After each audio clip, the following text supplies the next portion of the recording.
Waldaan qorannoo Oromoo walga'iisaa kan walakkeessa waggaa jechuunis bara 2016 biyya Ingiliz magaalaa London keessatti eebila 2-3 taasisuuf akka jiru pirezidaantii waldichaa obbo Henook Gabbisaa OMN'tti himan. Waldaan qorannoo Oromoo dhaabbata dantaa uummata Oromoo irratti hundaa'uun namoota dhalootaan Oromoo ta'aniif akkasumas kanneen dhimma Oromoo irratti qorannoo adda addaa geggeessuuf fedha qaban garuu dhiigaan Oromoo hin taaneen kan hundaa'e yoo ta'u waggoota 30 darban seenaa, aadaa, siyaasa, afaanii fi dinagdee Oromiyaa irratti qorannoolee adda addaa dhiyeessaa tureera. Waldaan kun waggaatti si'a 2 kan wal argu yoo ta'u walga'iisaa kanas biyyootaa fi magaalota adda addaa keessatti geggeeffachuun Oromooti bakka jiranii dhufanii akka dhimma Oromoo irratti mari'ataniif dhaabbata riqicha ta'edha. Pirezidaantii waldichaa kan bara kanaa obbo Henook Gabbisaa boqonnaaf biyya isaan jiran Xaaliyaanitti bilbilee dubbiseetan ture. Waldaan qorannoo Oromoo walga'iisaa walakkeessa waggaa kan bara 2016 biyya Ingiliz magaalaa London keessatti akka geggeeffachuuf jiru natti himanii maaliif akka Londoniin filatanis naa ibsanii jiru. Tokkoffaa mata dureen researchii fi conference academic conference bara kana Oromo and global political economy kan jedhu waan ta'eef kanaaf immoo manni barumsaa yookaan yuunivarsiitiin baay'een addunyaa irratti beekamaa ta'e London keessatti kan argamu jechuudha.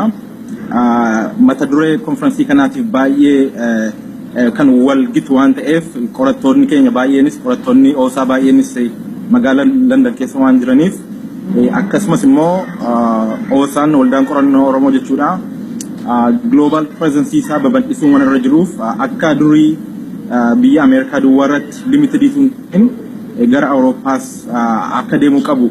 waggaa darbe waan murtaa'eef isuma kana itti fufiinsuudhaaf jenneetu gara Awuroopaatti deeme jechuudha. Obbo Henook Gabbisaa akka jedhanitti waldaan qorannoo Oromoo walga'iisaa walakkeessa waggaa kan bara kanaa irratti haala yeroo Oromiyaan keessa jirtu walumaa gala dhimmoota Itoophiyaa muddanii qabanii jiran ilaalchisee marii bal'aaf qorannoolee adda addaa hayyootaan geggeeffamuuf akka jirullee nu himaniiru. Egaa beekamu yeroo ammaa biyyi Itoophiyaa fi uummanni Oromoo naannoon Oromoo rakkina guddaa keessa akka jiru beekamaadha. Konferensii qophii kana keessatti seeshaniin adda addaa kan waa'ee Oromoo students irratti barattoota Oromoo irratti kan xiyyeeffatu seeshinii baay'eetu jira. Waa'ee saamiinsa lafaa ajjeechaa barattootaa fi uummata Oromoo irratti kan xiyyeeffatu waraqaan qorannoo adda addaa qophaa'anii waan dhiyaataniif paaneliin yoo xinnaate paaneliin 3 ol akka jiraatu hubanneerra. Walga'iin waggaa inni guddichi Washington DC'tti baatii adoolessaa keessa akka taasifamu kan nu himan pirezidaantii waldichaa waldaan kun achumaan akka hundeeffama isaa waggaa 30ffaa kabajachuuf jirullee nu himaniiru. Oosaan inni guddaan annual conferencing Washington DC'tti gaggeeffama. Ji'a July 2016 keessa gaggeeffama. So qophiin ammumaa kaafamee akka irra jiru akka mid-year conference kan akka xumurreen kan waggaa sanas itti qophaa'aa akka jirru gama kanaan beeksisuus ni feena uummata keenyaafis waamicha kan goonu Oosaan Oromo Study Association waggaa 30ffaasaa ayyaaneffata jechuudha bara 1986 waan hundaa'eef maayilstoonii baay'ee galmeessiseera so waggaa 30ffaasaa waan ayyaaneffatuuf 2016 Juulaay 2016 Washington DC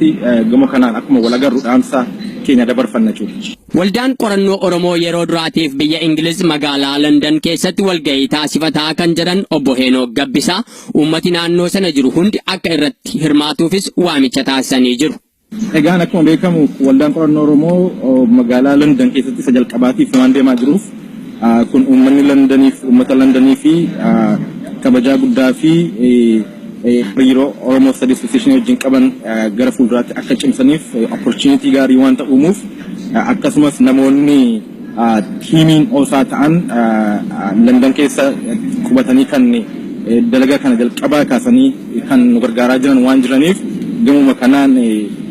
guyyaa konferensii kana ba'anii akka dhufanii dhaggeeffatan qorannoo gaggeeffamu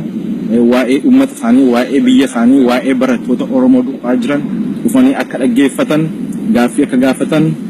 awareness yookaan immoo qalbii qaban akka dabalatan gama kanaan waamicha dhiyeessan. Godina Harargee Bahaa